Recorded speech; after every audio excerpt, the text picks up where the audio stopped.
Good morning. Assalamu alaikum. Suñu mbokk yi di déglu. Um, Welcome back to the program. Ñu jox uh, Mr. Kante a little bit of time pour mu dugg si rek and then we'll start the program inshallah. Yeah.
Good morning, boss. Yes, sir. Good morning. jërëjëf naka suñu So what's up, Greg? Nagayte. alhamdulillah sant yàlla bu baax man. One second, man. Definitely right. waaw ok.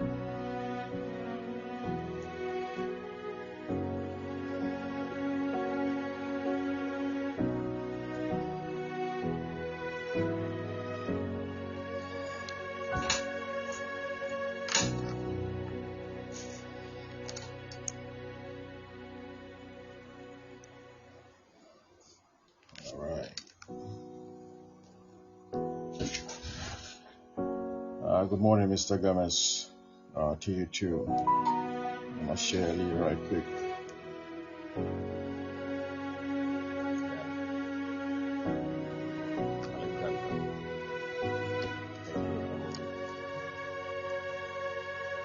Why you say?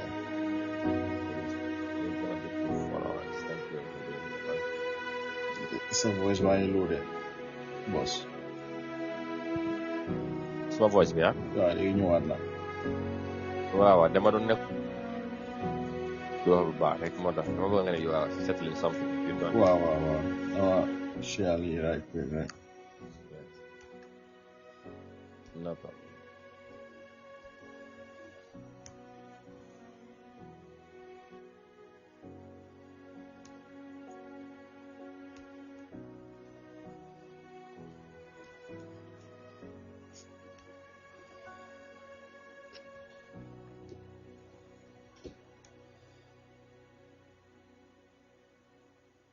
Like I said,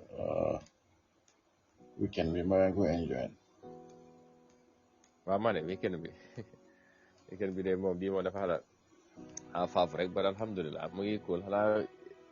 yow ak naaj bu sax rek Banjul tey moom dafa xam naa ne tey moom mooy loolu naaj bi dafa fajaru tey alhamdulilah naka taw bi mi wàññeeku waaw fan yi moom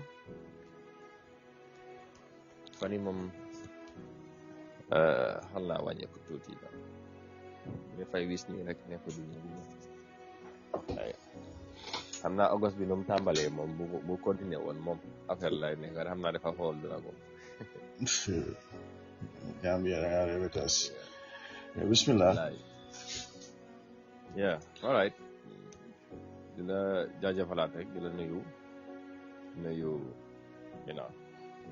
all our keen listeners yi nga xamante ne they always with us pour ñu discuss li nga xamante ne moom mooy programme bi mu nekk itte yu am solo so kontaan nañ ci bu baax pour dellusiwaatee tamit ci another Sunday. Yes sir.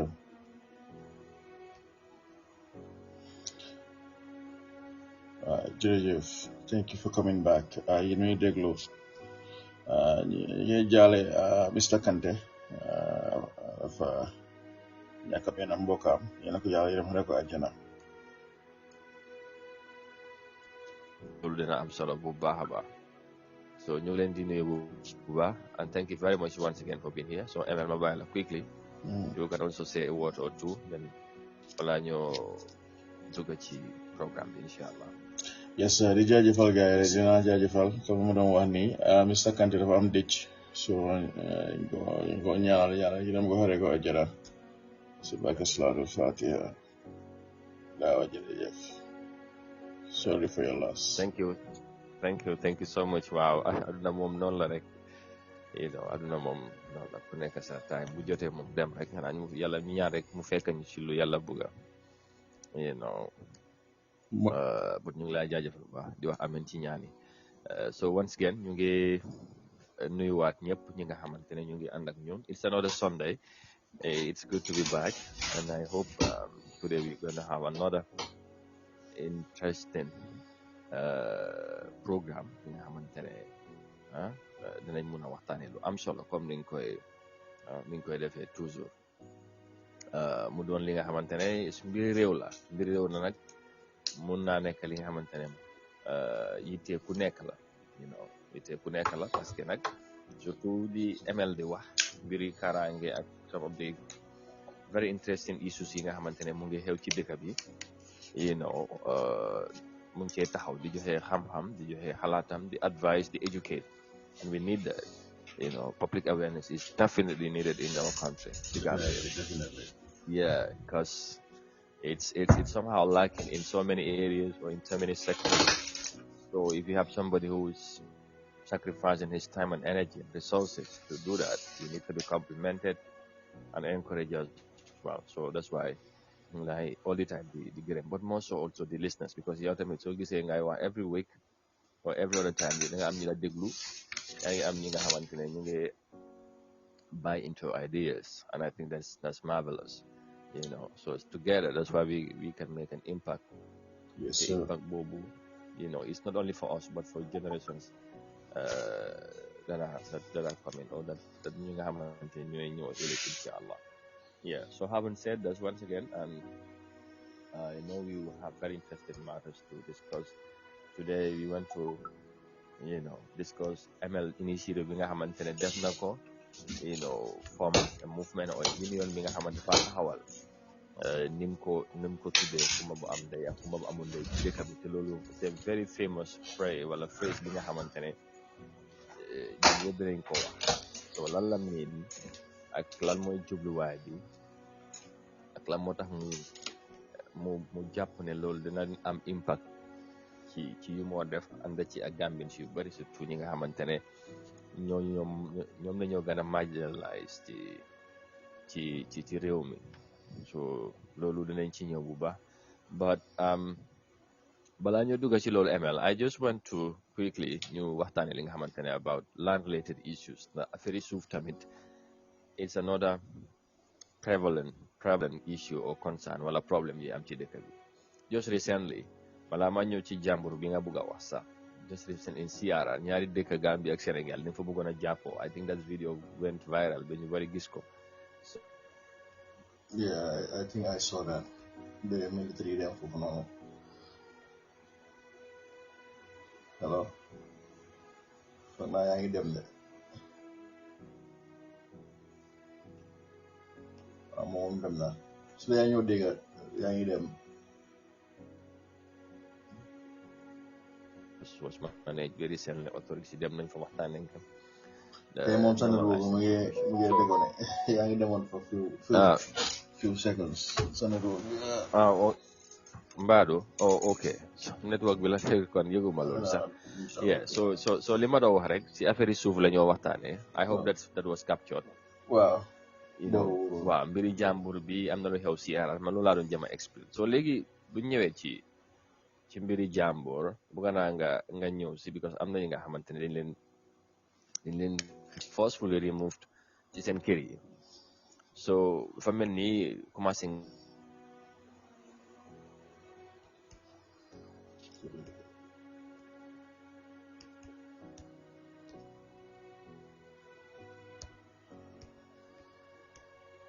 Hello. Yes hello maa ngi laa dégg bu baax yaa ngi dem nga ne fa mel ni commencé nañ lan ma ne gestu mbir mi waaw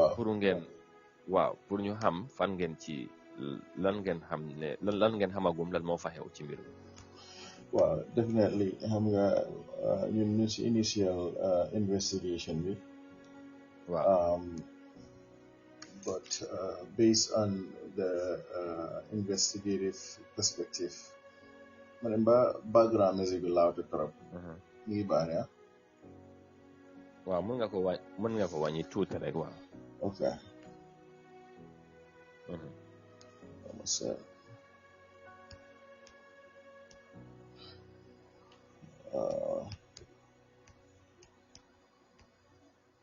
yeah it's okay now I'm watching it right now.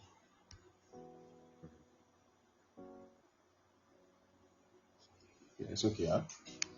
Yeah. Well, what about more based on the investigative perspective that we've gathered,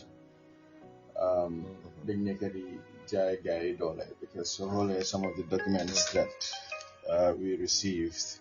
it should be me commencing on December 2024. So then you got the strong arm guy. So obviously, it's about come the guy that rek kenn hisuba like a cere su mu ñew ñu ne suma maam moom amoon fii yow lañ abaloon fii I mean for God's sake this is 21st century yow fan nga nekkoon all those years because bu dem ba establish ko xam nga ñëw because of land léegi xam nga daf dee am value nga ñëw si area boobu ngay wane sa maam moom amoon fii so based on, like I said, based on the investigative perspective that we've gathered, it's a deal that's been going on for years, especially Chiefy, in tribunal courts at the sheriff. So what we've learned so far, obviously, we're gonna pursue that perspective to make sure that it's whether it's true or not. The Helmoy Chiefy and Uni. Is a team. Can I know Melane, man mamo fee, so mamo for so obviously following the it's a tribunal court because according to our laws when it comes to family fighting for lands, jurisdiction bi si tribunal court bi la leen njëkkee. So si tribunal court bi soo ko aagee kan mooy judge bi, jury bi and executioner bi mooy chief bi. So obviously I guess the governor in that area tamit is part of the deal. So I guess ne li dee xew mooy léegi-léegi sax suñ dee def judgment bi sax or court si sax yow dafa dee nekk am nga another system bu gaa dee play si court si dañoo ajoon bi wenn dee ñu ajoon duñ la wenn dee bés bu ñoo ñëwaat duñ la ko wax nga toog rek ñu ne waaw make nañ decisions ne kii moo ko moom soo xoolee si seen facts yi sax ñu ne based on xam nga court any court you have to follow guidelines mooy evidence yi nga am and all that stuff because based on lu gaay wax si paper bi ñu ne ñoom dégg nañ ñaari sites yëpp so therefore kale moom land bi waaye kale provide any documents xam nga su nekkoon ne back in the day like that generation I get that right but this is 21st century these people legally bought the land dañ jënd land bi soo ñëw kañ foog loolu sooy xeex kañ da ngaa xeex ko xam ne moo leen ko jaay understand so da ngaa gis ne soo xeexee kooku noonu den nga ñëw nga make up your own judgment so luñ dee def mooy dañoo ñëw ñu ne la ne waaye fii suñ boola waaye joxe la bés bi nga génna waaye mu ngaa ñëw négocier so négociation bi yëpp lan la dañ laa wax ne soo bëggee toog kooku noonu nag ñoo jox lii understand so yow soo nekkee ko digër boppa then obviously they have connections at the sheriff's office especially this Omar Jabang. Omar Jabang was also involved in some scandals before and we suspect one of the members of the chief is allegedly related to him so lu dee xew mooy suñ ñëwee dañ laa strong arm so imagine xam nga si soma bi obviously doo mun a strong arm kenn waaye xam nga si nawet bi nii dangaa ñëw génne ko comme ñun jos génnee nii recently ñu génne noonu vidéo bi dem viral noonu so xam na ñoom ngee taw so lu dee xew mooy suñ la génnee by force lu dee xew mooy xam nga dañ laa force pour nga dem négocier si négociating table bi pour nga dogo seen gannaaw so noonu la fa dee demee de pare suñuy demee si Minister of Land, very useless according to what we've gathered, the initial information that we've gathered.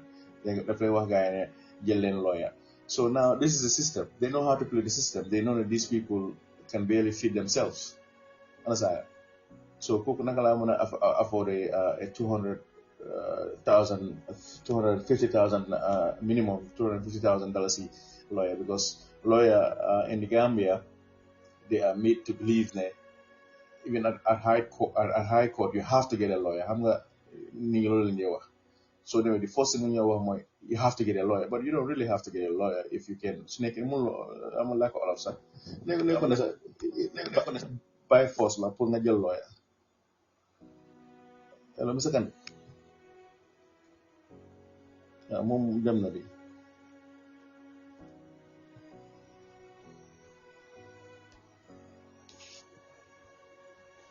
Anyway, Mr. Kane. waaw maa ngi offoon de waaw maa ngi ñëwaat léegi waaw dama doon switch waaw léegi yow mun ngaa ko dama switch di network to the other one so lu ma doon wax mooy ne so da ngaa gis ne système bi suñu la waxee jëlal lawyer am nañ ne baadoolo yi mën nañu afford lawyer and then dañ dee make guy gëm ne you have to get a lawyer ne da nga war a jël lawyer by force sooy dem high court the lawyer useless yini la one nga war pay 250,000 then appeal so system wow so because of these chiefs have connections in our government obviously more than you may differences you need so them na ñu la this is the issue more is a systematic corruption more than the strong arm especially see time in our bit am nañ la suñu la génnee seen njaboot ak sa bagage obviously da nga dem si négocier table bi so ñoo xam ne nii nag ñi ngi comply ñooy dañuy ñëw comme ni gars yi def si against government bi rek su la gars yi laaj ko su nekkee nga jox gars yi tough time dañu dem yombalal affaire yi si keneen da ngaa gis ne kooku will turn against you so this is the issue and it's sad Mr. Kempe yow gis nga America xam nga dañ dee wax ne tubaab su dee moo dem safara xam nga that's what we were made to believe growing up but bro tubaab moom mooy dem ajara Wow. ba lekk ajara because fii gis nga winter bi mooy yéen seen nawet fii kenn du fi génnee nit no matter what happened kenn du fi génnee nit da nga gis na soo demee si court si sax pour lifir naka soo demee si court si sax dañuy xool situation dañuy déglu dañuy teg seen time because dañuy xam ne ok dañuy fag ne ok because léegi-léegi landlord dañuy jaay dof so it's a process even though man lu ma dee wax mooy even though if there's an order boy you still have to treat the situation in a respectful manner understand nga ñun waxuñ ne bul génnee nit obviously ku dem dof dof bu dem jël dëkk si kër am nga fa kay that's on you but soo ko génnee booy génnee ko après this is not the only issue yaa ngi am drivers yi tamit police yi ñu ngi strong arm guy da ngaa ñëw ñu war laa charge 1,500 ñu ne la 5,000 léegi-léegi ñu jox la receipts léegi-léegi ñu jox receipts so da nga gis ne léegi-léegi yéen drivers sax dañuy ragal a ñëw you know, because same plate number because that's what they made them believe ne so they may ball you pretty much set plate number dañ laa jox more problems ci yoon bi but man lu ma dee wax mooy man as a bully I don't care sama arresté bala nga arresté dafa nekk loo xam ne nii nga yaa ngi ko teg si yoon xam nga moo tax it's important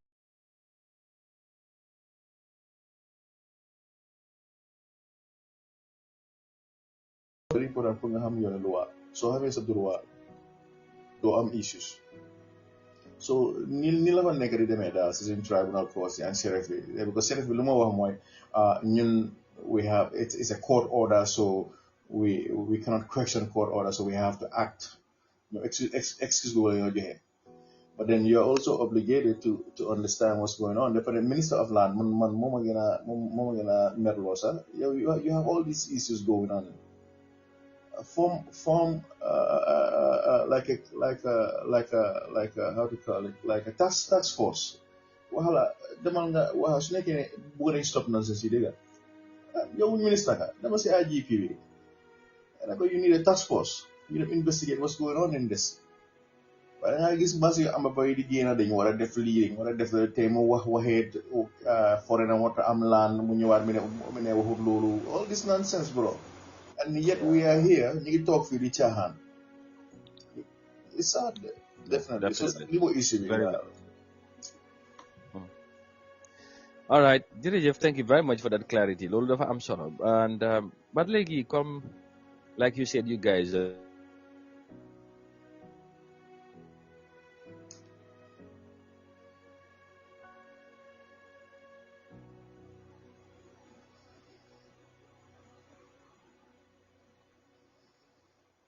moom demaat na second su dee yaa ngi dégg nga dégg nga de tey moom affaire si Paul la sabda loolu laajte hello waaw yaa noo waa mooy tey moom network Gambia bi booy competition bi nii jigul ñu ne this GSM competition ma gis nii it's very very bad yeah I was just asking si yaa ngi wax ne yaa ngi ci initial stage pour investigate lu xew jàmbu so léegi naka ngeen bëgg a approach situation bi pour gis ne comme noo ko waxee bullying bi nga xamante ne moom moo nekk di am pour mu mun a stop and li ci surtout nag li ci gën a am solo mooy ngeen fexe ba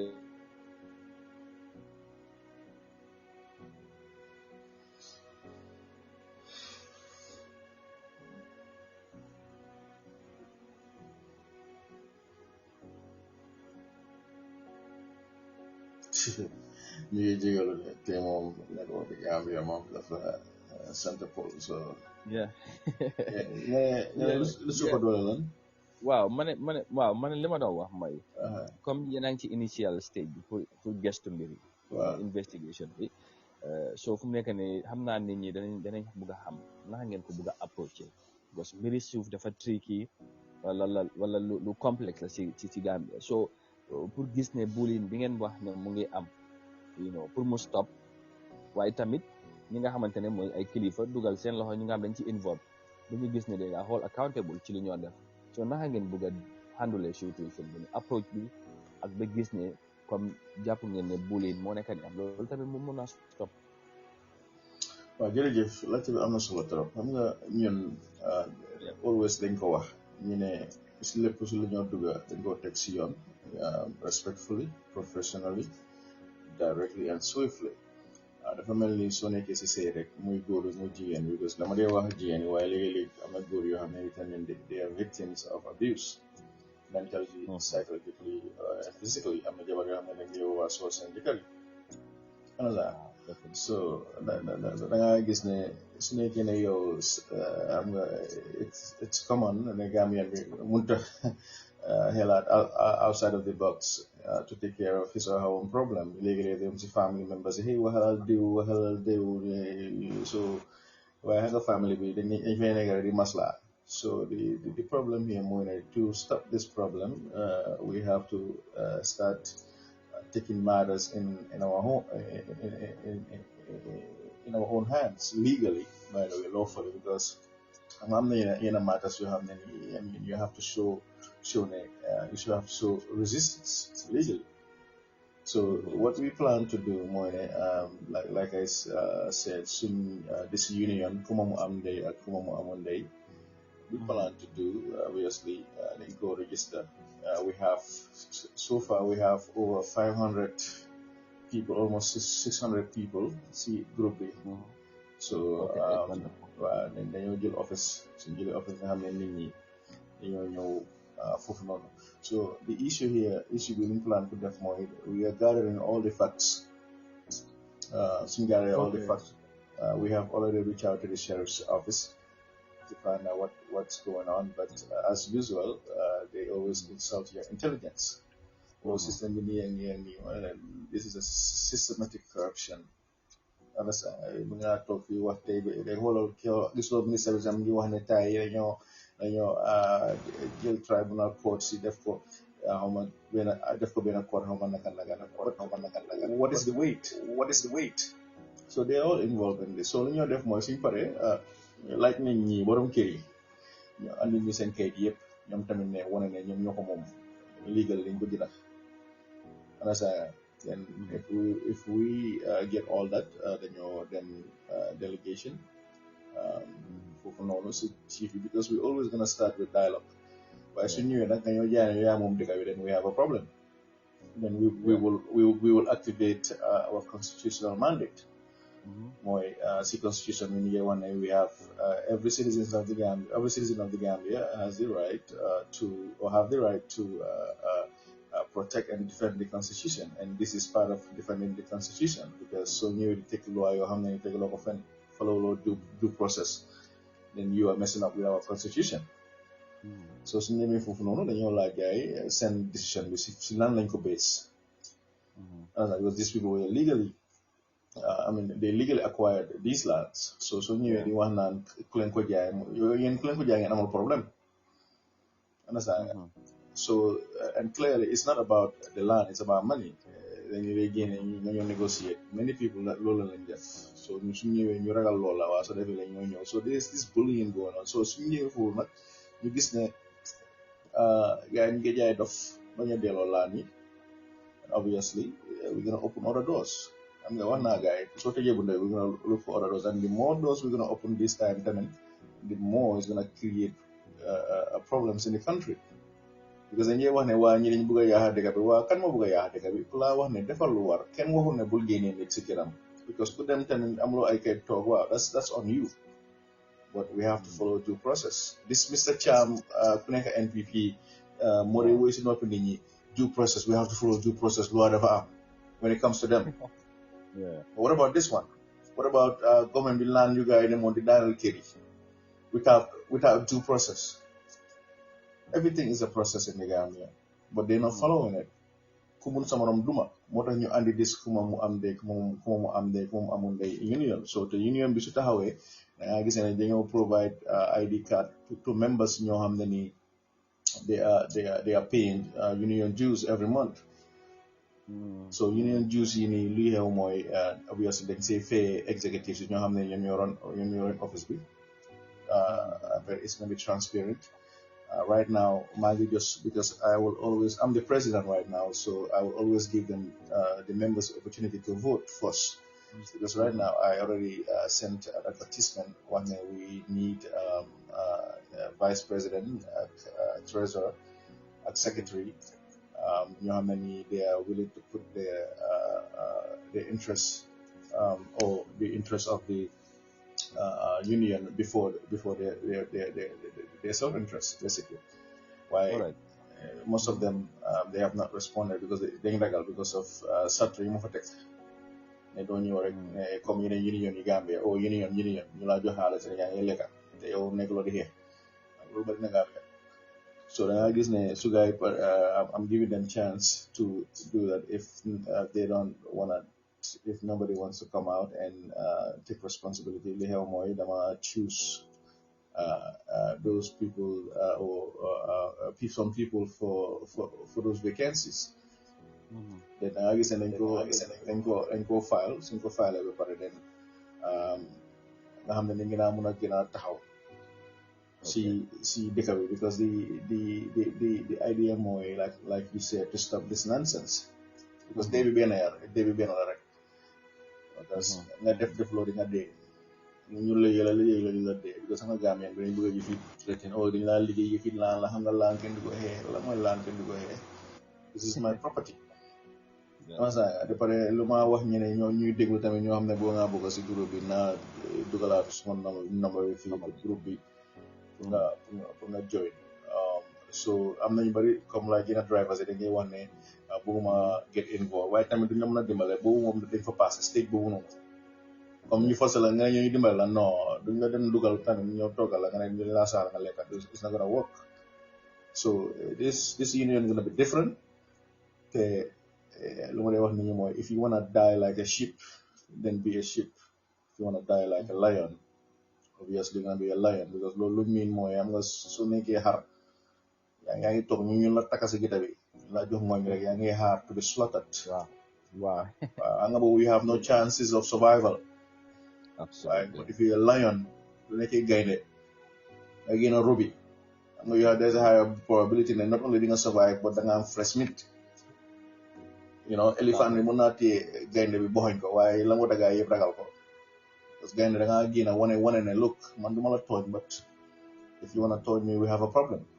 so ma leeral boobu nag yaaga naa di ko wax si groupe bi because am na ko waxoon ne am na ko dugg génn ma leen look this union dafa nekk loo xam ne ni nekkul union yi ut xaalis comme ñoo xam ne ni xëy suba lekka cere ba suba ñu ne xëy ñaara ñu taraay génn seen xaalis bi no this union especially ñu suñ track record yoo xam nga loolu Mr. Kante suñ put in our own money in this di average si suuf la ñu bari xamuñ ko am na ñu bari lañ stop si initial stage of the police investigation bu ñu bëggoon a poli gars yi ñu bari xamuñ ko Gambia police yu bari right now they are being victimized and this is the issue we're gonna have all of them so it's gonna be good inshallah suñ paree la ñoo def waaye approach bi ñoo jël daal we'll give them the opportunity to do the right thing otherwise dañoo create chaos si dëkk bi. All right, but talking about approach, I just wanted to ask you this Balanga first because the current minister of lands, not lands, local government, transport, like infrastructure. Fofula Dega, he's a native of Jambur. I don't know whether you're thinking of involving him, or mom, whether he's involved already on this issue because he's one of the most vocal government officials when it comes to issues like this, especially if anybody want to deal with issues in Hamilton and maybe government with some interest, whatever. So I don't know whether bugangen ko bole ci mbir ni wala wax ak mom wala naka la dal. No, we're not doing that. We're not doing that because li xew mooy ñoom ñëpp dañu ñëw si media bi di tàngal rek but behind closed doors they know what's going on. Bro, man, if you really want to stop something, bro, lii umput ko. Lii umput ko. So if they really want to do the right thing right now, this would have been stopped in a day. Waaye soo gisee noonu sa si di happen yi yëpp ñoom tamit because kenn si chief si and alkalo foog naa months ago sometime last year ñu ngi ko doon investigate mu ngi demoon State House in nataaloo Barrow so that's another thing that they do They take pictures to show you that I'm close to the president. No longer that. That kind of nonsense, like that kind of psychological thing. So, Lucas is like your psychological blackmail. Why do you know? So we're just gonna approach the authorities. How many they are responsible for this, because Minister of Transportation, that's Minister of Transportation, mom should gonna use influence and they gotta call Amaba. And look, what you're doing is wrong. You're gonna have so the amount that I need of that. Again, that's another thing we're gonna stop, inshallah. The only voice that matters more is so both is a leading party in the Gambia. But a lot of the Gambians, we are willing to take the lead, and we're gonna do that with or without them. Why? More than you create that membership, you have the expectation that if I want you to nang manyo di bala comme ñu ñaan def, because in time ñun di bala sa beli ñi di bala way fa nga bëgg ci liggéey suñu waxee dama andi ñu ñi nga andi ñu ko waaye soo bëggee ñu defaral la yëpp, because ñu gis ne ñëw ñu nga xoon yëpp andi ñu li andi ñu la gars andi yëpp ñoom ngi génne nañ seen problème gars ñu ko wax si groupe bi sax alkaali di seen problème xam noonu si benn dëkk alkaali Alaaji Diallo sa mu ko wax léegi ñoom ñëpp am nañ seen kayit because of the fact that we work with them and we stop that nonsense. The same issue more happen for chief at governor ñore conspire di def nonsense yi bëgg jël seen laani. And when we got involved, our organization got involved, and then later the alkali guy getting seen kayit yëpp léegi fu mu nekk nii next process bi moom ñu get physical planning, and even physical planning is even involved in this allegedly. So it's a systematic corruption. So dama si kii dama si kii dama si diw nga dem si ministre boo xam ne moo war a teg nga mën a jëlal lawyer. Then why are you there? Why are we paying you? Yeah. It becomes a problem. Yeah, so this nonsense has to stop. So gars yi buggee dëkk bi rek la daal am nañu bari ñëw ne waaw fii jaama moo fi ban jaama moo fa nekk. If you su nekkee da nga bëgg a yow sa doom sa city wala yow nga dem ba màgget fi nga toogee ba relax. Nit ñëw di laa génne ak seen njaboot comme niñ génne ñii comme ay xaj si taw bi bagage yuñ jël génne ñu yaaxoo. People who were legally or people who legally acquired their land ñu génne leen toogal su nekkee tamit if you want to go down like a lion tamit man follow my leadership and you will see things are change in Gambia right now. So the energy opportunity, we're taking our time. It's a process. We'll follow that because we're gonna use whatever they're using right now, which is the law, and then to beat them at their own game. We've been doing that for the past 3 years, and we're gonna continue to do that. Inshallah. Inshallah. All right, we are midway into the program. It's already 10:38 according to since time before. So once again, just to reiterate. This is the thing and this is the direction. So nuyuwaat suñu déglukat yi yëpp and followers yi fi ngeen mënta nekk. We appreciate you and thank you for being here once again. Di nuyu Alexandra Gomez as always ñu nañ ko bu baax. Thank you Sadio Diallo, Doudou Ba, Modou Boy. All right, thank you all. Arabi Jiba, thank you. Babakar Seka, thank you to all of you. It's good to know you're here. ñu ne ñu moom xam naa ne suñu jógee moom moo nekk issue bi Karanta Badji. Wonderful, and thank you also for being here. Xavi Hernandez or Chavi, whatever you want to call it. Thank you. Aliou Balde, Aliou Jirejef, the new Amatijan Ba. Emel say uncle, I say daddy, daddy, Mashallah. Abdullah Jaju, thank you. So, Jeff, thank you all for being here. Information is power, and that's why we all endeavor to be here. For share this inspiring messages and what I need in order. So ML, we need to dive into to the main issue now also. Yangewa movement or union, and if you talk about that, then you are about Kumabu Amday, Kumabu Amonday, and it sounds very interesting, by the way, very rare. Nga dégg nit di dina ko wax nii rek but xëy na lan la signify not everybody know that much. So yow bu ñu waxee union bi or movement bi lan ngeen lan moo indi inspiration bi ba xëj na ngeen xalaat ne something like this is needed ba ngeen taxawal ko yaa ngi yow talk about registration so fan ngeen ci toll ak kan ngeen ko bëgg a register officially ak lan moo nekk seen focus lan ngeen bëgg a focus on as a movement or union.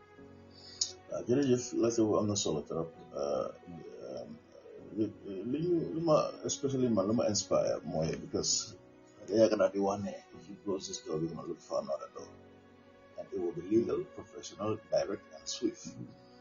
So Very well. my mother served the police force for over 40 years,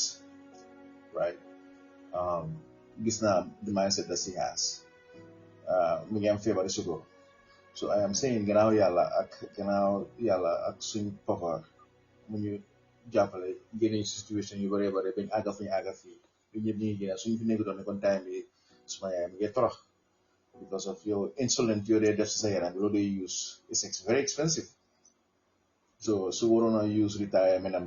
si loolu understand nga du dem dafa nekk di ñaan yaay jaambur yi bàyyi naka doomi jaambur yi and all that stuff pour faju loolu lu ko waral mooy because of this masla syndrome ñu la yare da ngaa gis ne bu ma commencé this journey sax they were time while they want to buy lii nga dafa ragal because they you know they were scared. That's how they were programmed.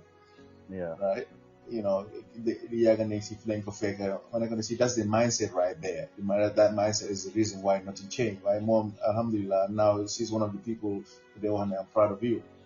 You say ko nii because man de wax nit ñi rek soo xasee do set sa mind dara yàlla yow la ko wonu ko ñeneen ñi wonu ko sa famille da nga gis ñu bari tey ñi ngi ñàkk a wërsëg sax because of the fact ne seen famille ñoo leen discourage so defee li dañoo wax lii so that's one of the reasons lu tax ma def lii pour wane ne ok suñ doom yi ñëw ëllëg because man xamoon na suma doom dafaa ñëw nekk Gambia police or suma jarbaat again bugguma ñu dunda yuñ dundal because right now as we speak right now so many police officers they're being oppressed. And so boku si group see that cartel right? Even one of I would tell you head of police a regional police station whatever it is being oppressed right now. Can you imagine that? See So if the people who are supposed to enforce the law, if they're being oppressed, what do you think Badole are going through? Yeah, right? How many years? Because of the system. Ne so ame higher operate koku yo da nga gis ne nga nekk di drug case yu dama si kii dama si tele dama si di so da nga gis ne because of that damay woon askan mi ne maa ngi bëgg a man ak suma kuréel bi ñu ngi try pour change the generational mindset.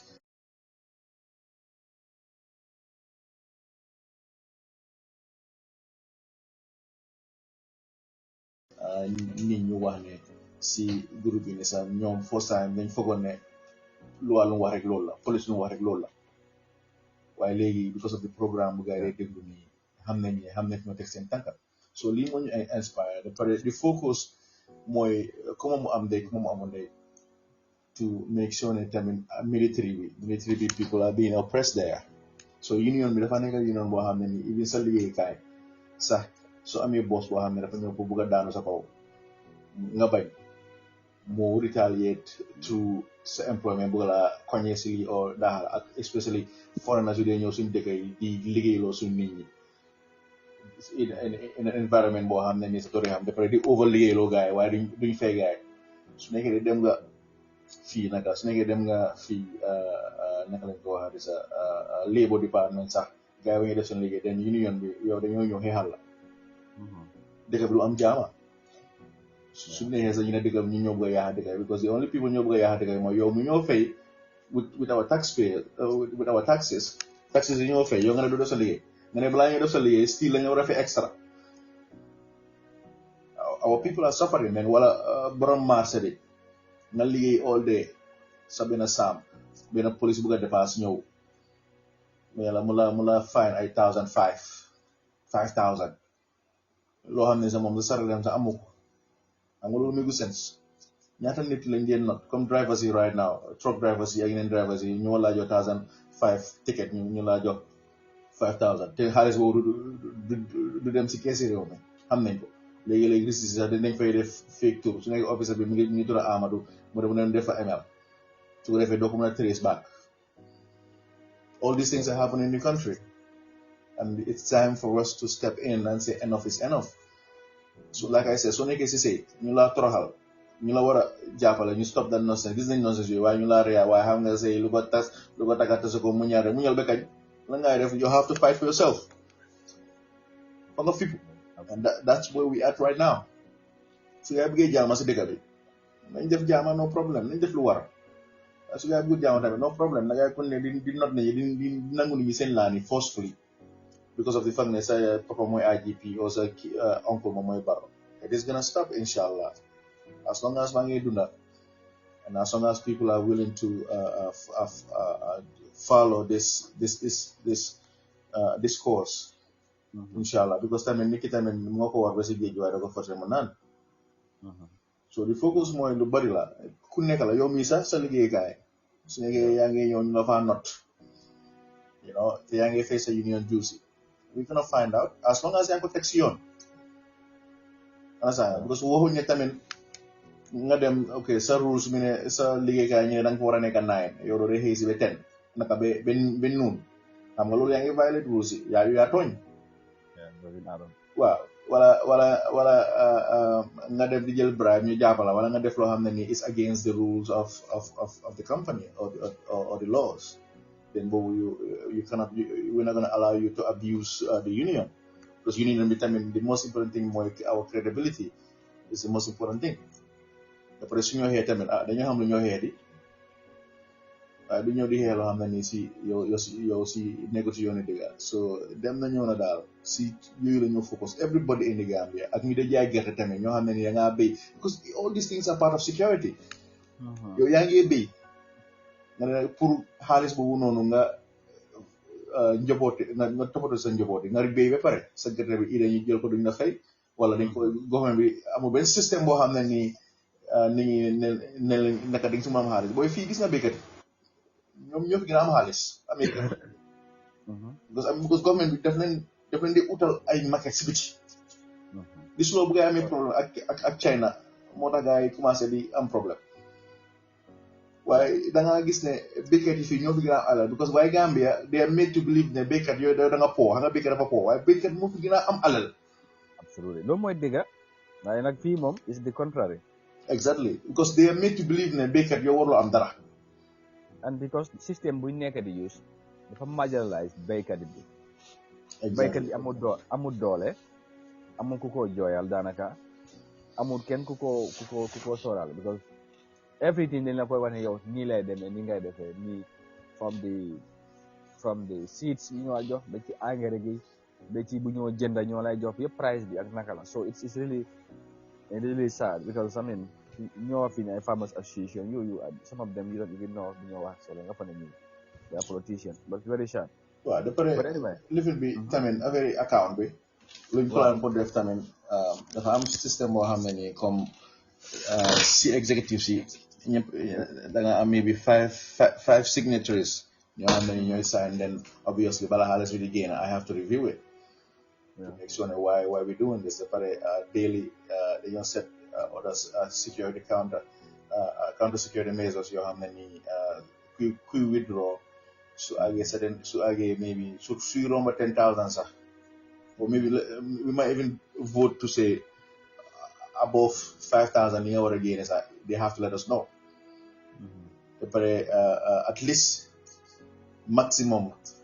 every month dañu am statement to see what's going on in the account and not only that I mean every six months dañu am audit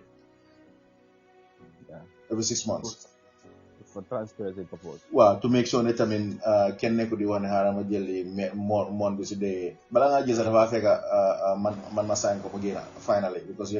we have to decide we bring it to the group si executive waxee ok lii su nekkee lu major la loo xam ne nii ñu see dugal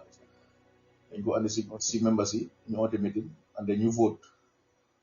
su nekkee nii loo xam ne nii comme war na mu ngi xew si réew mi loo xam ne nii ok benn member bokk si waaye tamit mu ngi affect members yi dañoo vote to say na mën nañoo dugal si loolu and dugal xaalis foofu noonu. All these things are going to be transparent and All right, accountability tamit. so small dege, maybe I am tempted to ask this one, my former luckily, because small dege moy already halat ngeen pour na ngeen di generate fund pour gis ne because luy doxal liggéey bi tamit xaalis def see bokka. Definitely. So that xaalis bi tamit da ngeen war a look for partnership or contributions because yow moom ak some people that are you working with yaa ngeen koo def maybe from your own coffers, but this time naka ngeen bëgg a def ok soo leen bëggee ubbi account pour movement boo union naka ngeen di generate fund daal laa bëgg a xam. Is it direct contribution? Is it about lobbying support from people or organizations pour yëf yi dox? Because that's where transparency mu gën a comme bi nga wax soo gisee nga indi transparency bëgg naa pour nit ñi bëgg nga ñi xam wala ñu ciy bokk ñu xam yëf yi naka laay nekk di demee. Yeah, so pour bañ a jaxase mbir mi ab problem because léegi so you look for help from outside if they make a problem. Okay. Dafa mel ni comme like I said ma started small business I started it from the ground. Amoon na ko waxoon naa ko fi ne am na ko xam ne ñoo jógee the same town mu ngi amoon trop fii mosuma ko laaj free, you know, I'm going to face. So vitamin it will be kind of the same thing because I have learned Gambian so big involved they have to contribute more than you and the membership cards you know. So you face a union dues every month. Obviously it will be affordable, you know, at least if I maybe $100 I'm just thinking like maybe at least $100 every month. It's not bad. $100 every month, union. So $100 every month. Now I'm 500 people from right now. So making a union as a group of almost 600 people. Always like 100,000 plus a month. 100,000 go on. Obviously, new fall to your office bill, more office bill, more facing bills. Understand? So I guess that I mean it could be 500 a month, it could be 200 a month, but didn't make a lot of money. Then go what time group be. Oh, okay. That's reasonable because I guess that way can do jigé ci biti su ya gisé suñu liggéey do ñëw nga rek dañ la wara comme ñun suñu organisation bi was open ko bo ñu dimbal nga ñu dimbal la waaye dañ gis ne they were abusing it but now da nga gis ne okay ñu ñoy comme government bi government bi people ñoy fay taxes yi ñu fay liggéey kat yi dañu liggéey the same thing lay nekk rek so bëggé join da nga ñëw this is what it is nga fi la ñu create la member ID ak depending nga ko wave xaalis du dem si office bi non du dem da nga dem si banque bi nga dugal nga andi sa receipt wala nga wave am na receipt simple 21st century waaye xaalis du jaar si office bi comme ne xaalis ñu dugg xaalis si office bi then at the end of the day ñu dem dugal si banque bi non benn cash du jaaree si office bi xanaa leena su nekkee ne dem nañ at that point am nañ système boo xam ne comme fii ni amee card reader nga ñëw swipe sa debit card bi waaye you know things like that waaye any cash physical cash bi moom no du dem to office bi that's another way of controlling ñoo xam ne ni bugg a embezzle xaalis bi and stuff because su nekkee cash bi ngay dugga da nga gis ne foofu lañ ko soosee balaa moo dugga si account bi. Wow. So it's going to be structured. It's going to be really structured and definitely people could join that doctorate on my leadership that. All right. I think they're not gonna learn nit pour ñu xam and also motivate them pour ñu bokk ci movement or the union pour ñu dooleel li nga xamante ne mooy initiative bi ñu mën a taxaw you know because independence tamit dafa am solo. If you do things for yourself, then I'm gonna come and for the holiday. Sorry, my yokosi tamen minimum put dogla just to leral affaire tamen our other focus moy ne tamen xam nga suñu demee bi gëna taxaw ci dëkk bi den da nga gis ne every politician so ñëwé li nga wax na ñi dang ko def because da nga to the point ne fo nga jaaré ci ñun sax pour look for vote waaye tamit da nga gis ne tamit su ñëwee ba gis ne yow daal yaa ngi dugal di mbaamal ñi gis suñ kenn ñoo leen den dañoo yar nit within the union koo xam ne ni na understand suñ principles ne ñu laa fal ñu laa taxawal waaw soo demee ba nga xam ne tamit yow dañ la faa génne so there will be no compromise pour ñëw di yaaxa nit ñi daal it's just simple dafa lu baax to do good is not bad naka it's not hard so that's another thing I want to put out there that obviously soo ñëwee comme mas ñoom esa faale ñi ngi wax lu ñoo def it's great nga ne soo duggee ñi nga def li nga def ba pare dañoo make sure ne soo duggee tamit nga follow through li nga wax ne da nga koo def that's another thing loo xam ne yéen bi dina focus on tamit all right wonderful loolu am na solo so another thing li ma bëgg a indi mooy wala li ma bëgg a laajte sax mooy because xam naa ne maybe like soo waxee the union or movement bi nañ ko tuddee wala mu you know moo nekk kumba bu am ndey o kumba bu amul ndey right wax naa ne phrase bu yàgg a dégg la but in this case you know ñu bari ok kumba bu amul ndey la ñoo gën a yaakaar lañ gën a xam you know ku ñi kumba bu amul ndey la ñi nga xamante ne ñoo gën a sona ci réew mi ñu ngi leen marginalize but léegi di laajte bi mooy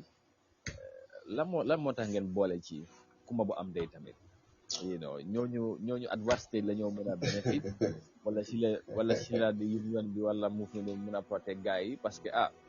kuy xeexal kumba bu amul ndey ba nga jël boole tamit bu am ndey gars yi mën nañoo confuse de waaw li nga wax dëgg la so it's just simple mooy lu ma wax rek comme soo nekkee si liggéeykaay waaw noo def sa liggéey ne ko def sa liggéey am nga Gambien bi daf di wax ne comme su amee lu mu wéeru daf di abuse comme ñoo xam ne ni ñu ngi dem di sitting every day lu la di gën a tasa duñ def lu baax because the first thing ñu ñoo wax mooy am naa suma téere suma sitting dafa garaaw fekk xamu ne sax like for example su nekkoon ne tey yow sa jabar mu la nopp bu garaaw ana sax loo wax mu ne waaw dafa la nopp si xol rek ak respect la waaye da ngaa foog ne yow sëriñ bi bagage bi mu laa jox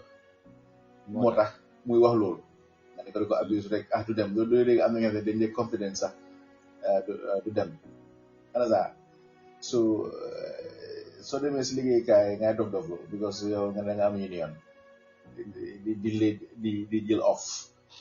time bu mu la neex nga war a wàcce foo wàcculoo foo yaa ngi wàcce tuur nga war a liggéey yaa ngi dem gédde ñoom tamit foofu la ko moom am na ñu mu nekk ko moom am day so ñëwee pour lifin comme right now bu gaa yi ñëwee comme right now bu gaa yi ñëwee fi di complain about the land issue in jàmbur lu ñu wax mooy andi lañu ay kayit du nekk union boo xam ne ñi rek we gonna work blindly because we are not irrational especially if you deal with government you deal with government da ngaa teg li wóor because they know how to cover their tracks soo ñëwee nga ne ñu ne ok this is kii lii la wala nga am koo xam ne nii wala nga am jigéen boo xam ne nii mu ñëw di jaay dox su ne liggéey nga ne doo liggéey am nga union loolu mooy ko mu am de ko mu am de nag yow tamit su nekkee yaa ngi bokk si union bi comme let's just say maybe company bi mu ngi bokk si union bi te ñu ngi gis ne ok mu ngi def liggéeyam mu ngi toppatoo employees and all that stuff but yow yaa bañ a liggéey rek da ngaa gis ne we have to fight for ko mu am de so we gonna basically gonna be neutral dëgg bi rek ok dëgg bi loolu am na solo so because xam naa ne moom boobu amul ndey moom boobu moom yàgg nañ koo dégg soo ko dégg boobu am ndey tamit si la bokk soo ne lii moom naka la faa demee but it's good you know ngeen sooraale ñëpp tamit xam na you know comme noo ko wax it's good to be open you know because nit tam mun naa bokk si dara mu foog ne lu ko neex lay def ak yooyu exactly waaw te fekk tamit waruta doxale noonu waaw soo doo dëgga moom da ngaa doo dëgga rek dëgga moom soo xasee ba commencé di maslaa moom de nekkatloo si yooni dëgga te yooni maslaa fu mu nekk moom benn problème du jeex mooy li xew si kër yi ak Gambia right now maslaa yi dafa bëri torop yeah all right so maybe ML léegi to the most crucial maybe question or dama bëgg a laajte mooy you know Gambia you know how people perceive things naka lañ ko dee gisee and people sometimes they easily ridicule things especially buñ ci bokkut wala luy tàmbali balaa ngay dem ba nit ñi ne gonga fekk ñu gis ne yaa ngi taxaw waaye boo juddee lu bees wala di raam ne kii dafa ñàkk fayda wala xamul dara wala kii dafa fuuy so léegi in a context like that bi nga xamante nit ñi they hardly believe nit at the initial stage only very few people will do naka ngeen fas yéene navigate wala doxalee ak yu mel noonu because at some point dina am ñu taxaw bugga leen block wala bugga leen undermine wala di wax ne lii du dem kii day soob ak yu mel noonu you know so ndax yéen yéen a ngi sooraale yu mel noonu in case ne loolu am na and if anything comes your way naka ngeen fas yéene taxawee lan mooy xew bu boobaa. gis naa ne nag ma di likely all the time last time buñ commencé that business a ma laa joon waaye comme lu ma la ko waxoon last time bi tamit gis nga buñ just commencé this buñ help nañ ñi si rajo bi backlash yi doon am and stuff like that that's just another psychological way of them trying to distract you xam nga gars yi dafa dangerous te kii lii la kii lii la but comme ma la ko waxee xam nga sooy dox si yoonu dëgg so they worry about that léegi those people ñooñu ñëpp right now amuñ yara luñ wax most of them te ñoo ne ñu dimbale leen in so many ways mujjee gi du gaay doon xee moo ñoo dal gaay so we are ready mentally mentally, emotionally, psychologically, physically to make sure that those people are respectfully put in their places because this is expected. Suñu unity ala sallallahu alaihi wasallam sax Muhammad sallallahu alaihi wasallam sax nii la woon bu mu njëkkee ñoom mbokkaay sax lañ ko doon against waaye xoolal tey lan la àgg si am na bi right man waxuma ne suma time dinañ succeed waaye at least dinaa lay the foundation inshallah foundation boo xam ne ni ñëpp ñoo ñëw generation bi ñëw ñu follow that naka footstep to make sure ne kenn du leen notaat because it's very important ñu bari tey right now police tey ñu ngi retire like I said ñu ngi feebar and the police surtout su nekkee if you injured in the line of duty ñu gaañu si liggéey police yëpp loolu yëpp di nga waroon am système boo xam ne nii soo gaañoo sax insurance bi daf laa bëgg di fay sa njaboot soo deeyee sax sa njaboot police yi ñoo feegaay ba nga ba faw this is the problem as long as jabar bu nekkul dem comme léegi su jabar demee sëyi feneen that's fine ba su nekkee jabar mu ngi nekk widow ba léegi xale yi yàlla naa toppatoo waaye amul système boobu pour gars yi am garab sa problème la da ngaa dem ñu jox la benn 5,000 ñu promote la def la sergeant or to the next rank fàtte nañ la. That's not how it works. And as a leader, as a leader, you have to fight for your people. Come on, me tell union me. So I'm gonna dafa many eagle. I'm not eagle. Da nga def uti andi sa nit ñi. Waaye doo dem rek doo nekk bukki rek dem uti nga lekk ba pare doo andi gaay ma caat nga du dem. So at the end of the day, we're gonna be ready for them. Obviously, like I said. Whatever we do, we are not irrational, and we have proven it to them that we're not irrational. Try la ñu nekk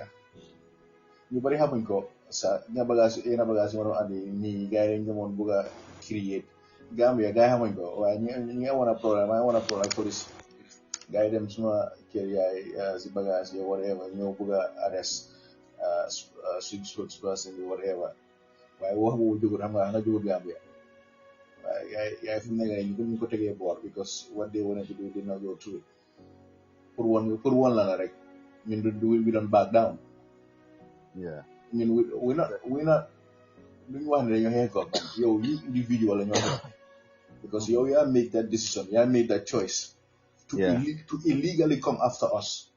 fàtte nga ne yow tamit am na yeneen bunta yi ñoo jaaree to shut you down to put you in your place respectfully and legally and whatever it takes. Suñ tooñee amuñ problème waaye suñ tooñee nga ñëw because of we trying to do good nga ñëw di manipulate situation waa ñi enemy of the state la in fact we are the state ñu enemy of the state la yaa enemy of the state because ñu laa wax ne bàyyi di not nit ñi nga ne yow doo bàyyi ñu laa wax ne even sooy génnee nit sax dañ dem due process teg ko si yoon nga wane ne kii lu mu def dafa romb loolu kay njeexal la waa bi waaye nga ne yow doo ko def la neex ngay def mooy exemple ma tëjee fii rek mooy exemple ma joxoon last time bi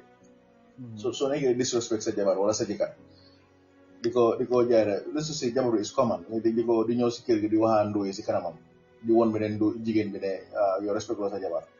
mu laa waxal nga ko jaay dof nga waxoon naa ko fi daf laa bàyyi ba nga génn yow tamit mu dem def defam su ñëwee kër mel ni dara xewul foog ne yow yaa rey li bi waaw exactly so da nga gis there's always a door moo tax galam ngee soos gaay rek because ñoom is the way they think duñu jeexee laa ne waaw man mun naa sign lii man maay lii And when you think like that, then you get blindsided. Yeah, for example, great example. Wow, so let's say gini nañ ma sanel mu fag na ni nañ ko ragal. Ñan ñoko daanal people around him. Soldiers around him ñoko daanal. Because I'm not nga behavior, I want to understand something. Even people in the system that are suffering, they can take you down. You have to understand, a system right now, they are suffering, they're being abused. So you don't want to have Barrow's administration can hamud lan la. Because we fuck them when you nobody could do know what the vegina.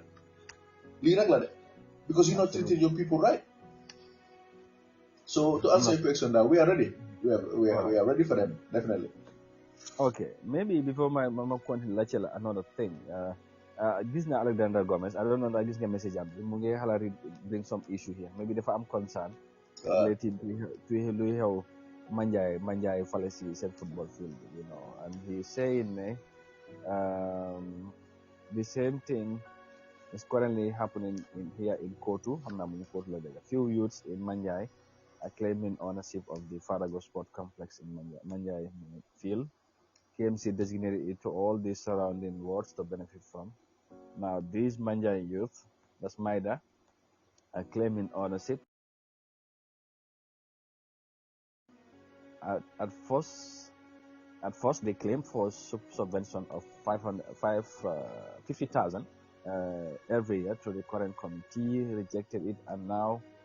this is the standard. They want their field back, claiming to be NPP supporters. They said they took their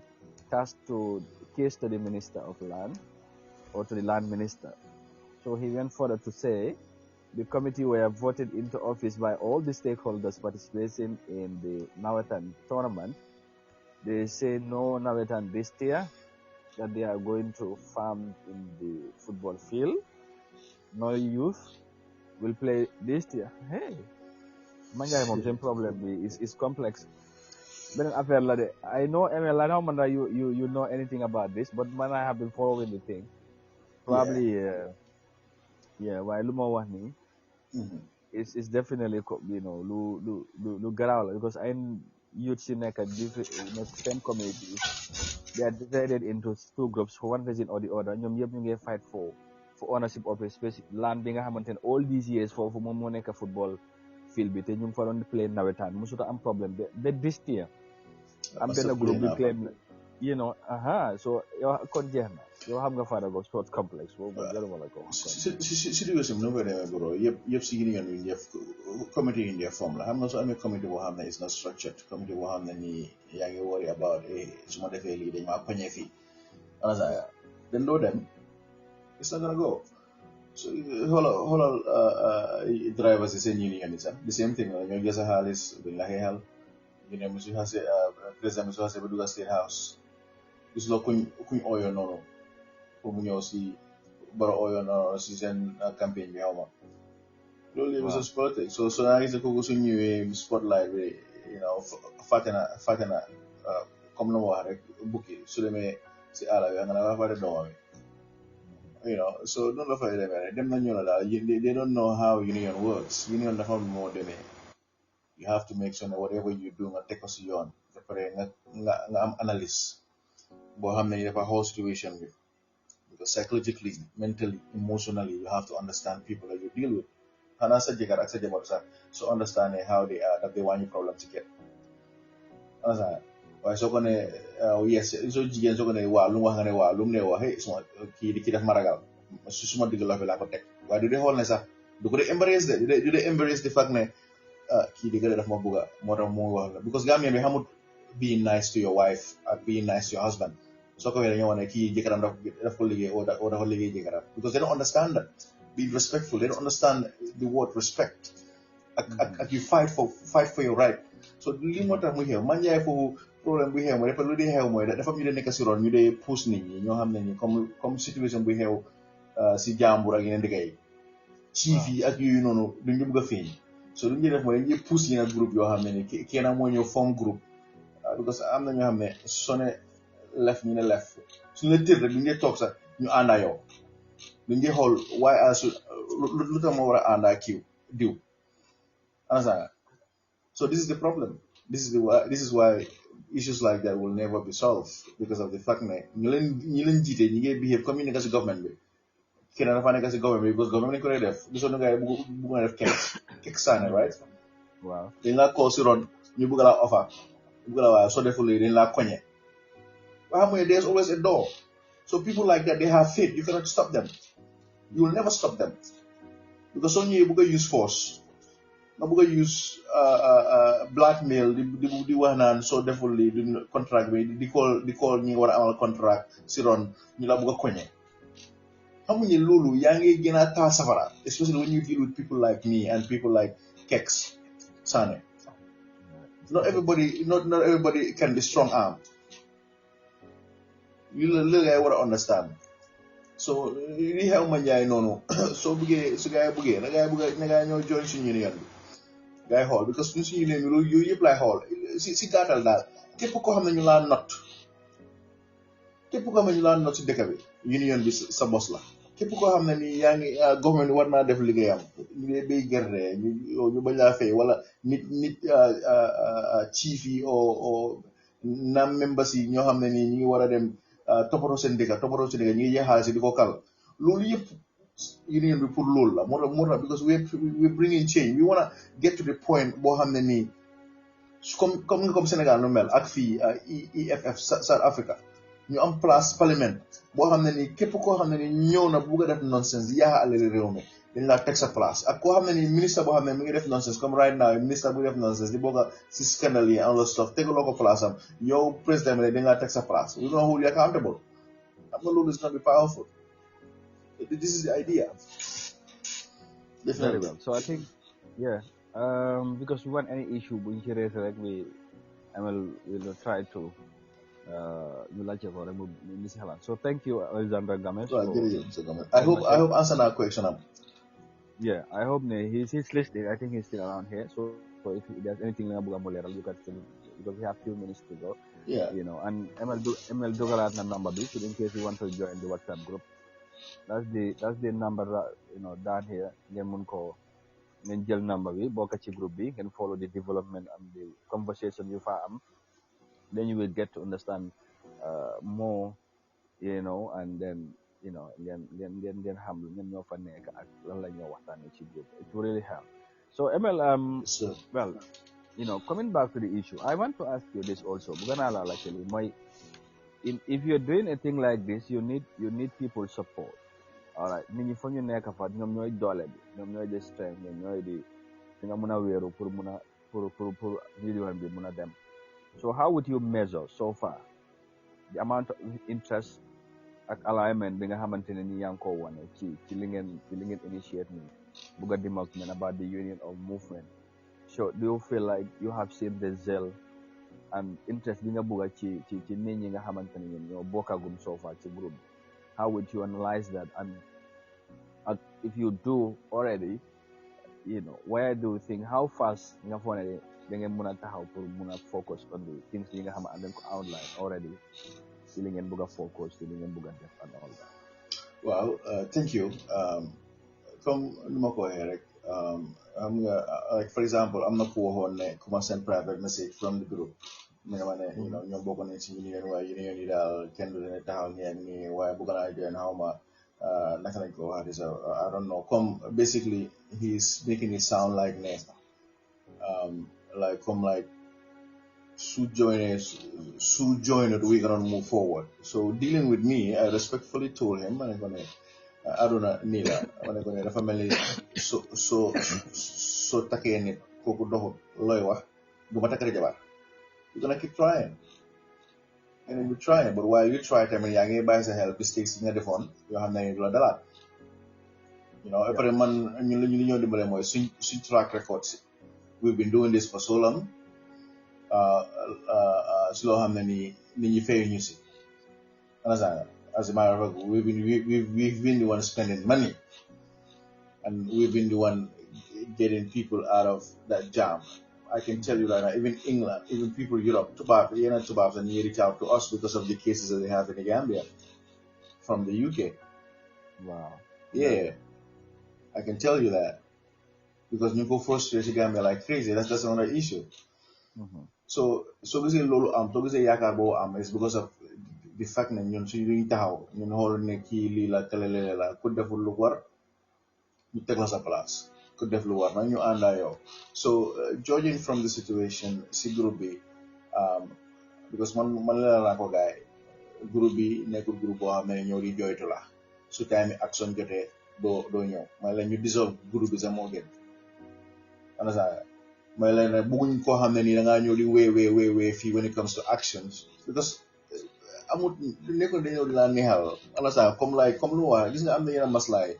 as a leader you have to let them know because the truth hurts.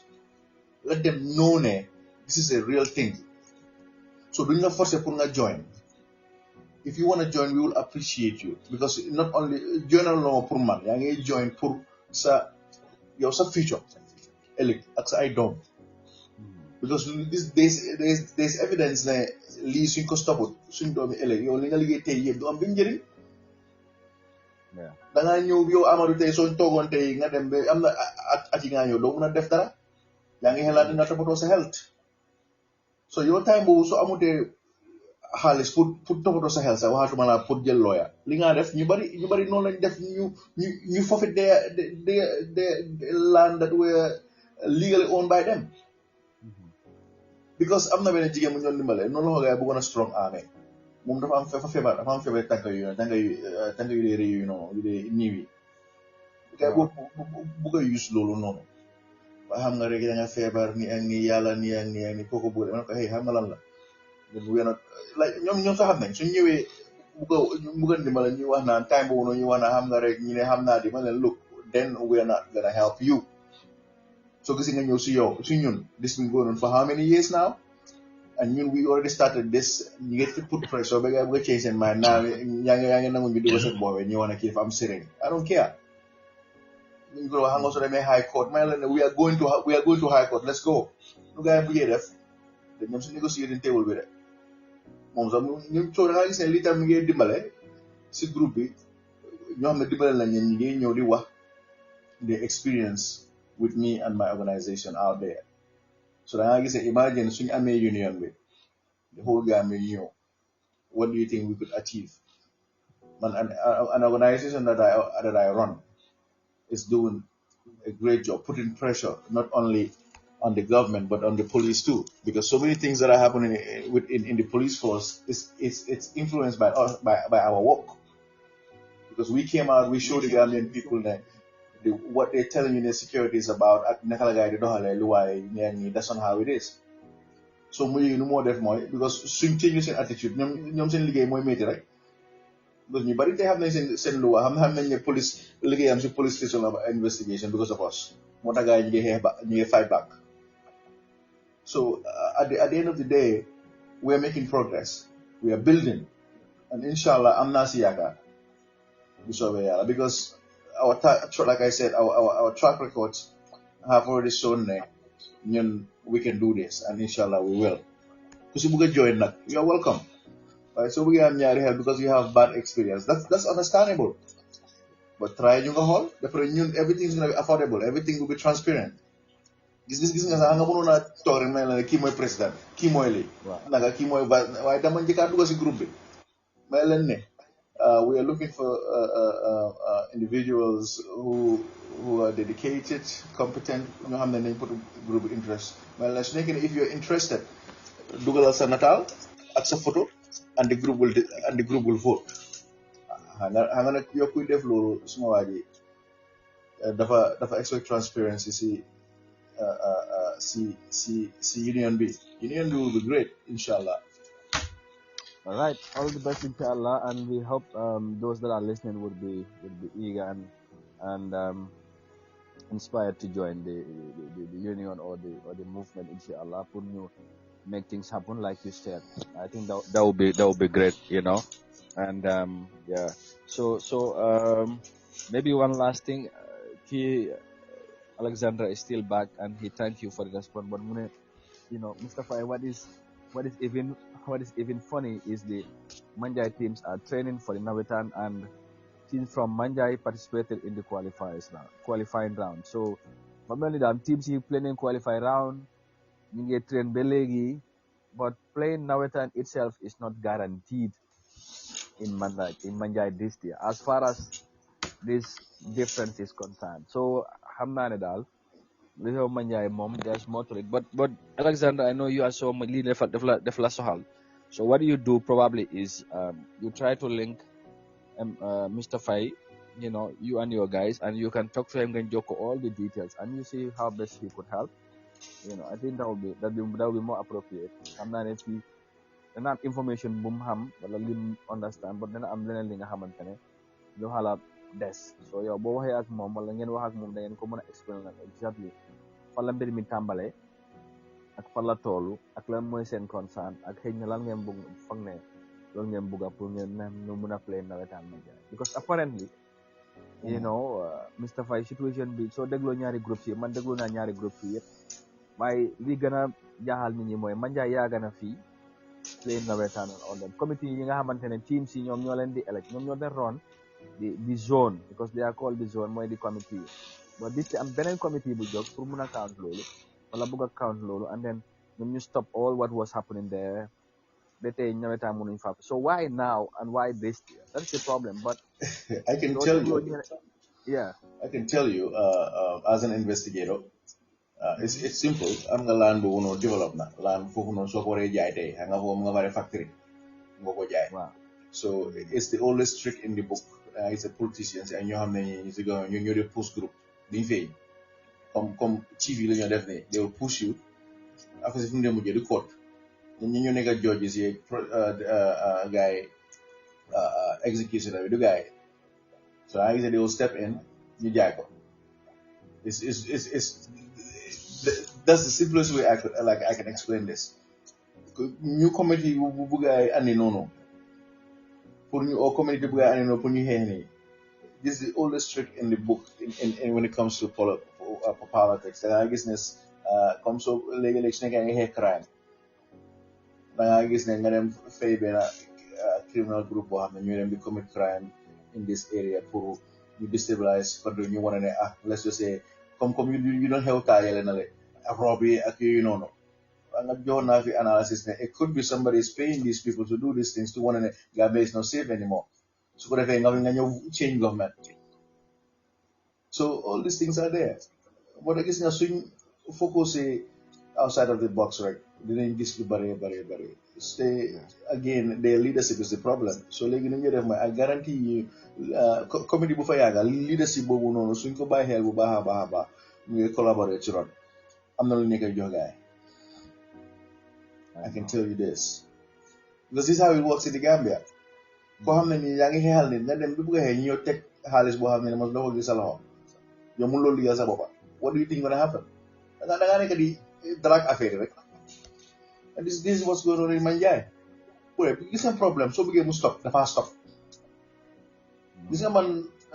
suma papa family këram bi how many years wax ju sew waaye gis nga man moo ñëwee first time ma ñëw Gambia si laa régler problème boobu noonu lu ko waral mooy xool ma ne kii oncle la kii papa la kii lii la dama oto ñoom ñëpp meeting wax gaa yi lu nekk si man laaj gaa yi ku nekk lu sa problème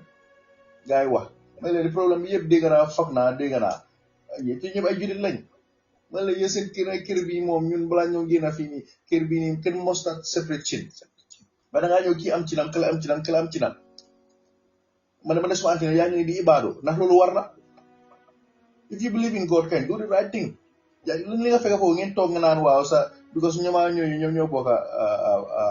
am na ñu fa nekk ñoo yaay la gaay bokka waaw su ma bàyyi moom fii yow koo xam ne nii kenn mos na xam yoo ko moom kër boobu noonu nga xëy suba rek because of people are telling you outside because you want money nga commencé that nonsense xamul ne gaay xamul ne papa suma papa moom foofu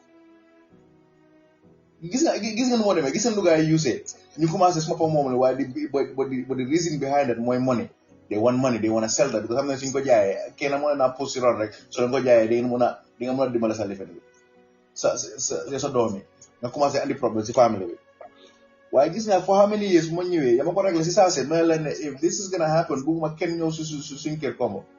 because I'm not gonna allow anybody to use our family with her family bi nii after gars yi dem di yow di boole si yeneen anti yi mais I don't care fekk sama papa nekku fa woon mu léegi nu mu def gars yi rek la nañ de moo tax gis nga as a leader soo bëggee stop dara tey bro sa kër soo bëggee stop dara laa wane da nga koo stop waaye soo bëggee nekk di wane kii suma yaay la dama ko def nii kii suma papa la kii waruma wax lii su waree wax waruma léegi su nekkee moom lu moo wax ne mu moo def mu ngay yàq kër gi nag wante digga bi booy so dem na ñëw na daal if they want these things to stop da ngay ñëw si union bi ñu fulal ko amal ko fayda because loolu mooy njëriñu union moo tax EFF South Africa gox mi sax daf leen ragal ba Amérique ñu ngi wax seen affaire imagine American président ñu ngi wax seen affaire Sénégal waaw Sénégal sax seen union bi still noonu la mel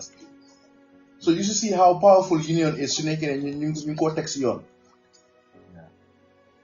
Absolutely. Anyway, thank you very much for that response, and I hope once again Alexandra gonna comprehend, and then like I said, you can reach out to him for further discussion and advice, and maybe who knows collaboration to concerning and I know we are almost coming to the tail end of the program. We want to thank you all for being here once again. Program bi amati na solo te jërë ngeen jëf yéen ñu mujjee ñëw Sadio Diallo Abdoulaye Seka and of course ñeneen ñi nga xamante ne ñu ngi fi ñoom Mor Dieng and all that, so thank you very much, and once again you can reach out to ML via this WhatsApp number gis ngeen ko down here, so through that you can collaborate with him and things gonna work inshallah pour ngeen mun a xam union bi what is all about, lan la stand for, and what is the focus moving forward. I know ML has already explained in details la mooy seen jubluwaay la mooy taxawaay bi and all that, but of course joining the group will make you better understand the updates and some of the things we have to group. So thank you all. Yeah, you can do that, Alexandra, inshallah, and if you do that you can link him up, and then things gonna work out inshallah. Yeah. So ML, you want to say something? No, jërëjëf rek. If there's Ben question, I guess a guy Ben question. We have like 2 minutes. Yeah, very well. Yeah. Just to run. Yeah. Just to thank everybody and thank la beneen yoon. And wax ne mbiri réew nii la rek. Everybody has a part to play, and everybody has a role to play and contribute to a better country. There's a lot is happening in our country. It's not going right, and people have to stand for the truth and justice. So sacrifices have to be made. We all can play it in our different ways, but if we come together, join forces, it will be much simpler and easier. So Lola Bugadef with his people, and I hope everybody will join the fray. Who things will work out. And thank you very much, Emma, once again for your role and for the efforts you're doing. You still continue to do, and I hope you will continue the support in this. We are all together in this, inshallah. Inshallah. Yeah, together, whatever we